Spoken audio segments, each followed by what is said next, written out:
Hello વિદ્યાર્થી મિત્રો, આજના વિડીયોમાં આપણે પ્રથમ પરીક્ષા માટે 2025ની જે અસાઇનમેન્ટ છે તેમાં ધોરણ 10 બેઝિક ગણિત, જેમાં વિભાગ ડીમાં પ્રકરણ નંબર 13માં દાખલા નંબર 9 શીખીશું। ઘણા બધા વિદ્યાર્થીઓને અહીંયા વર્ગ જે છે એ પોઈન્ટમાં આપેલા છે, આથી આ દાખલામાં તકલીફ છે, તો આપણે આ વિડીયોની અંદર આપણે આ દાખલો સમજવાનો પ્રયત્ન કરીશું। વિદ્યાર્થી મિત્રો, અહીંયા આ સમની અંદર તમને માહિતી આપેલી છે। નીચે લખ્યું છે કે હવામાં SO2ની સાંદ્રતાનો મધ્યક શોધો। ઓકે, ટૂંકમાં અહીંયા તમને મધ્યક શોધવાની વાત છે, એટલે આટલું તમને ક્લિયર હોવું જોઈએ કે જ્યારે તમે ક્વેશ્ચન પેપરમાં તમે સમની રકમ જોતા હોય અને લાસ્ટમાં તમે જુઓ કે મધ્યક શોધો આવું છે, તો તમે પહેલાં એ જુઓ કે શું અહીંયા કોઈ રીત વાપરવાનો ઉલ્લેખ છે, એટલે કે કઈ રીતથી મધ્યક શોધો આવું રકમમાં આપેલું છે, તો અહીંયા રકમમાં આપેલું નથી। એટલે વિદ્યાર્થી મિત્રો, આ જે તમને કોષ્ટક આપ્યું છે એનો મધ્યક તમે કોઈ પણ રીતથી તમે શોધશો તો ચાલશે। તમને ખબર છે કે મધ્યક શોધવા માટે મુખ્યત્વે 3 રીતો છે। રીત નંબર 1 સીધી રીત, પ્રત્યક્ષ રીત; રીત નંબર 2 ધારેલા મધ્યકની રીત; અને રીત નંબર 3 પદ વિચલનની રીત। હવે વિદ્યાર્થી મિત્રો, આપણે સૌથી પહેલો ટ્રાય એ કરવાનો કે આ જે મને રકમ આપી છે તેમાં રીત નંબર 3થી જો દાખલો પૂરો થતો હોય તો આપણે રીત નંબર 3 વાપરીશું, જે આપણે સરળતા માટે રીત નંબર 3નો યુઝ કરીશું। દરેક દાખલામાં ચેક કરીશું કે આ જે તમને વર્ગ આપ્યા છે, ઉપર જે પહેલું કોષ્ટક આપ્યું છે વર્ગનું કોષ્ટક, તેમાં તમે દરેકે દરેક કોષ્ટકમાં આપેલ કિંમતની બાદબાકી કરો। 0.04માંથી 0 બાદ કરો તો આન્સર વધશે 0.04। પછી તમે દરેકમાં જોશો કે 0.08માંથી 0.04 જશે તો પણ 0.04 જ વધશે। અહીંયા 8 પછી 12 એટલે કે 0.04નો વધારો થાય છે, ફરી 12થી 16 થઈ જાય છે એટલે 0.04નો ફરી વધારો। કહેવાનો મતલબ કે અહીંયા દરેકે દરેક વર્ગના ખાનામાં 4 આંકડા વધે છે, 0.04નો વધારો થાય છે। આથી વર્ગ લંબાઈ hની કિંમત 4 થઈ જાય, દરેકમાં સેમ આવે છે। આથી આપણે આ દાખલામાં પદ વિચલનની રીતનો ઉપયોગ કરી શકીએ છીએ, બરાબર છે। તો આપણે આ દાખલા માટે વિદ્યાર્થી મિત્રો રીત નંબર 3નો ઉપયોગ કરીએ છીએ અને દાખલો ગણીશું। તો વિદ્યાર્થી મિત્રો, અહીંયા મેં પહેલાં લખી લીધું છે કે અહીં h બરાબર 0.04 લઈ પદ વિચલનની રીતથી મધ્યક મેળવીશું। હવે જે તમને 2 કોષ્ટક આડી રકમ આપી છે તેને આપણે ઊભા કોષ્ટકમાં ફેરવી દીધા છે। હવે આપણે અહીંયા મધ્યક શોધીએ છીએ અને રીત નંબર 3 વાપરીએ છીએ, તો ખબર હોવી જોઈએ કે મારે 3 નવા કોષ્ટક બનાવવાના છે, એટલે કે 2 કોષ્ટક રકમમાં આપેલા છે, બીજા નવા 3 બનશે, એટલે ટોટલ 5 કોષ્ટક આપણે બનાવવાના। તો વિદ્યાર્થી મિત્રો, આ રીતે 5 ટોટલ કોષ્ટક બનાવવાના છે। ત્યાર પછી મધ્યક શોધતા હોય તો આપણે કોષ્ટકની નીચે એક્સ્ટ્રા 2 કે 3 લીટીમાં ખાલી ખાના આ રીતે એક્સ્ટ્રા બનાવવાના છે। ઓકે, તો સૌથી પહેલાં ચાલો આપણે આવૃત્તિ FIનો સરવાળો કરીએ અને અહીંયા ટોટલ સરવાળો કરીને લખીએ સિગ્મા FI એટલે કે દરેકે દરેક આવૃત્તિનો સરવાળો કરવાનો છે। તો અહીંયા સરવાળો કરીએ, 9 ને 9 18, 19 21 22 23 24 ને 4 28 ને 2 30, તો અહીંયા સરવાળો થઈ જશે 30। તો સિગ્મા FIની કિંમત વિદ્યાર્થી મિત્રો અહીંયા થઈ જશે 30। ઓકે, હવે વિદ્યાર્થી મિત્રો આપણે મધ્ય કિંમતનું કોષ્ટક એટલે કે XIનું કોષ્ટક ભરવાનું છે, જેમાં આ 2 વર્ગની વચ્ચે આવતી સંખ્યા લખીશું। હવે ક્લિયર જો, અહીંયા 0 અને 4ની વચ્ચે કોણ આવે આટલું વિચારી લો। 0 અને 4ની વચ્ચે કોણ આવે, તો આ 2નો સરવાળો કરો, 0 ને 4 4, અને 4ના અડધા કેટલા થઈ જાય, તો કે 2। ઓકે, તો 0 અને 4ની વચ્ચે 2 આવે છે, પણ હું અહીંયા લખીશ આ રીતે 0.02 લખીશ।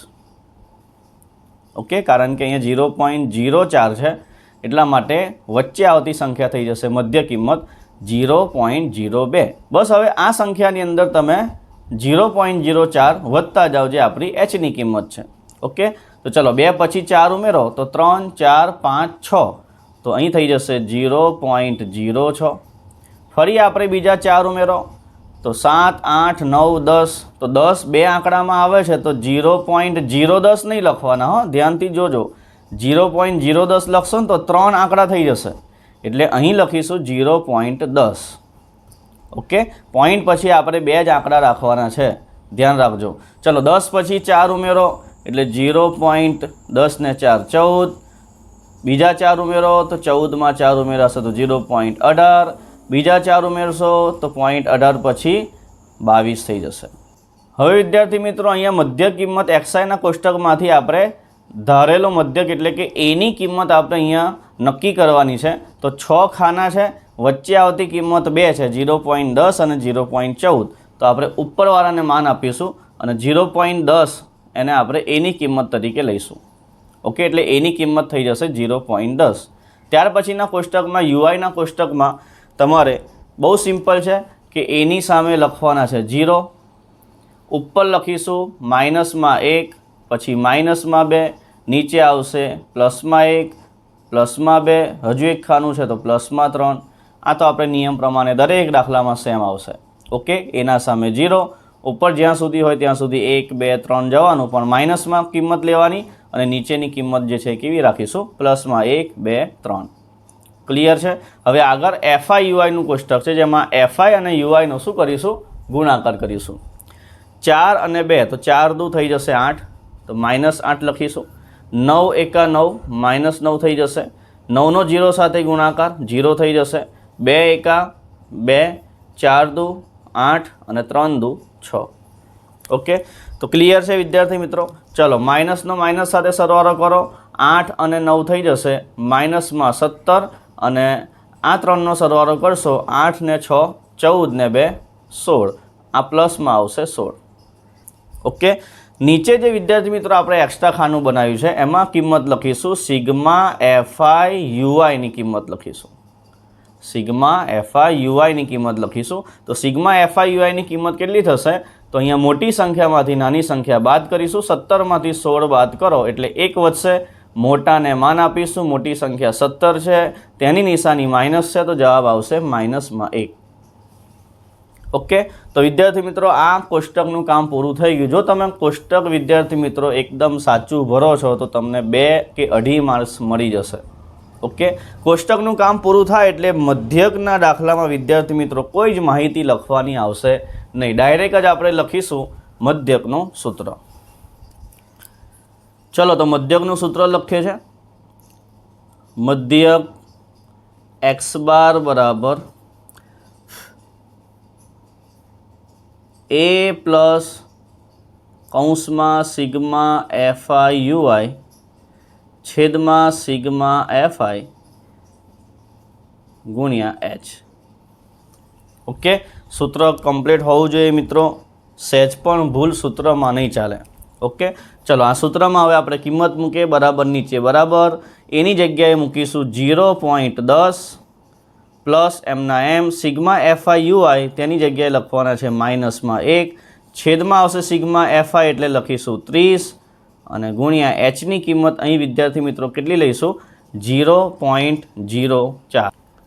ચલો આગળ સાદુરૂપ આપીએ, 0.10 આપણે એમના એમ રહેશે, અહીંયા પ્લસ છે, અંદર માઇનસ નિશાની છે, તો સરખી નિશાની ના હોય તો આપણે બહાર જે છે એ માઇનસ નિશાની થઈ જશે ગુણાકારના નિયમ પ્રમાણે। ત્યાર પછી અહીંયા ભાગ અત્યારે આપણે ચલાવતા નથી, આ 0.04 છે તેને અંશમાં 1 સાથે ગુણી નાખશો એટલે 0.4 એકા 0.4 જ રહેશે અને છેદમાં 30 એમના એમ। હવે અહીંયાથી ઘણા વિદ્યાર્થીઓને તકલીફ પડે છે, ધ્યાનથી સમજવાનું છે।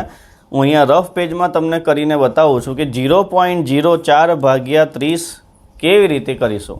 આપણે આનો જવાબ લાવવો છે વિદ્યાર્થી મિત્રો, 0.04 ભાગ્યા 30। ઓકે મિત્રો, અત્યારે આપણે એવું સમજીએ છીએ કે આ પોઈન્ટ નથી અને આવું છે કે 4 ભાગ્યા 30 છે અને હું ભાગાકાર રફ પેજમાં આ રીતે કરી દઉં છું કે 4 ભાગ્યા 30નો શું જવાબ આવે છે તે આપણે જોઈએ છે। ઓકે, ચલો તો 4 ભાગ્યા 30 કરો તો શું થશે, તો 30ના ઘડિયામાં 4 નહીં આવે એટલે ભાગ ના ચાલે તો શું કરવું પડે કે ઉપર ભાગફળમાં પોઈન્ટ લખવાનો, આગળ કંઈ નથી તો 0 પોઈન્ટ અને આ 4ની પાછળ આપણે 1 0 મૂકવાનો। ઓકે, ચલો હવે 30નો ઘડિયો ફરી આગળ જવા દો તો 30 એકા 30, ભાગ ચાલી જશે, 40માંથી 30 જશે તો કેટલા વધશે, તો કે 10 વધશે। આગળ આપણે ભાગાકાર કરતા નથી, અહીંયા મારો જવાબ આવ્યો 0.1, સમજો હો, અહીંયા મારો આન્સર આવ્યો 0.1। ઓકે, પણ આ જે મેં ભાગાકાર કર્યો છે એ તો 4ના ભાગ્યા 30 કર્યું છે, પણ મારે અહીંયા રકમમાં છે 0.04 ભાગ્યા 30, મતલબ અહીંયા તમે સમજો કે 4 અને 0 અહીંયા પોઈન્ટ પછી 2 આંકડા ખસેલ છે। જો અહીંયા કેટલા પોઈન્ટ ખસેલ છે, 2 આંકડા ડાબી બાજુએ પોઈન્ટ ખસેલ છે, એટલે કે આ એક 4 અને એક 0, પછી પોઈન્ટ છે, તો બે આંકડા ડાબી બાજુએ ખસેલ છે. તો અહીંયા પણ તમે જવાબમાં શું કરો કે આની આ બાજુ બીજા બે આંકડા ખસી જાઓ, એ તમારો ફાઇનલ જવાબ થઈ જશે. ઓકે, મતલબ 0.1માં આ જે પોઈન્ટ છે એને ડાબી બાજુએ બે આંકડા ખસેડો તો શું થશે, તો 0.1ની આગળ 0ની આગળ કંઈ નથી, તો હું સમજું કે ભાઈ 0 0 હશે. હવે આને હું ડાબી બાજુએ બે આંકડા ખસેડું એટલે આ પોઈન્ટ જે છે અહીંયા આવે તો એક ખસ્યા એવું કહેવાય, એક આંકડો ખસ્યા. પછી અહીંયા પોઈન્ટ આવી જાય તો એવું કહેવાય કે ભાઈ બે આંકડા ખસ્યા. મતલબ અહીંયા આવો જવાબ થઈ જાય 0.001. આ આપણો જવાબ થઈ જશે 0.04 ભાગ્યા 30નો. તો અહીંયા વિદ્યાર્થી મિત્રો આવું કંઈક થશે કે બરાબર 0.10 આપણા એમના એમ માઇનસ આ જે જવાબ આવે છે 0.04 ભાગ્યા 30, એનો આન્સર આવે છે 0.001. ઓકે, ક્લિયર છે વિદ્યાર્થી મિત્રો? તો આ થઈ ગયું 0.10 ઓછા 0.001. સમજી ગયા? હવે આની બાદબાકી કેવી રીતે કરવી એ આપણે જોઈએ. ચાલો વિદ્યાર્થી મિત્રો અહીંયા બાદબાકી કરે 0.10 ઓછા 0.001. આની બાદબાકી કરવી છે તો આ રીતે રફ પેજમાં કરવું પડે. આ 10ની પાછળ કંઈ નથી તો આપણે 0 સમજીને લખી શકીએ છીએ. પોઈન્ટ પછી આંકડા ના હોય તો 0 0 લખી શકાય. ચલો 0માંથી 1 બાદ કરશો તો બાદ નહીં થાય, એટલે અહીંયા આપણે આ રીતે કરીશું કે ભાઈ 0ની ઉપર 10, અહીંયા આગળ આવશે ઉપર 9, અહીંયા 1 કપાઈને થઈ જશે 0. ઓકે, ચલો 10માંથી 1 જશે, કેટલા આવશે તો કે 9, 9માંથી 0 જાય 9, 0માંથી 0 જાય 0, પોઈન્ટ નીચે પોઈન્ટ, અહીંયા આવી જશે 0. તો અહીંયા આન્સર આવશે 0.099. આ આપણો થઈ જશે ફાઇનલ આન્સર 0.099. ઓકે, તો વિદ્યાર્થી મિત્રો અહીંયા આપણે લાસ્ટમાં લખીશું બરાબર 0.099. મધ્યક x બાર બરાબર 0.099. લાસ્ટમાં વિદ્યાર્થી મિત્રો અહીંયા તમને ક્વેશ્ચનમાં જે પૂછ્યું છે એ મુજબ અહીંયા જવાબ લખવાનો કે આમ અહીં SO2ની સાંદ્રતાનો મધ્યક 0.099 ppm મળે. ઓકે, અહીંયા લાસ્ટમાં એ રીતે તમારે આન્સર લખવાનો. તો ક્લિયર છે વિદ્યાર્થી મિત્રો? આ રીતે આ સમ જે છે એ સોલ્યુશન કરવાનું છે. ઇઝી છે, 1-2 વાર તમે પ્રેક્ટિસ કરશો તો તમને પણ આ સમ જે છે એ સરળતાથી આવડી જશે. ઓકે, તો વિદ્યાર્થી મિત્રો આશા રાખીશ કે તમને આ સમમાં સંપૂર્ણપણે સમજ પડી ગઈ હશે. ફરીથી આપણે નવા વિડીયોની અંદર નવા ટૉપિકની સાથે મળીશું.